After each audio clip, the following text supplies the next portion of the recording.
রবিবার ভারতের জনতা পার্টি সাংসদ এবং অভিনেতা রবি কিষণ বলেছেন যে ভারতের উপরাষ্ট্রপতির নির্বাচনের আগে এনডিএ সাংসদের জন্য 2 দিনের কর্মশালায় যোগদানের সময় প্রধানমন্ত্রী নরেন্দ্র মোদী শেষ সারিতে বসা দলের শক্তির প্রতিফলন।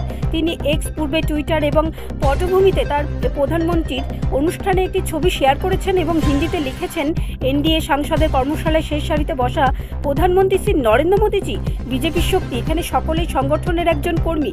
ছবিতে দেখা যাচ্ছে যে প্রধানমন্ত্রী মোদীর অন্যান্য বিজেপির সদস্যদের সাথে কর্মশালা সারিতে বসে আছেন।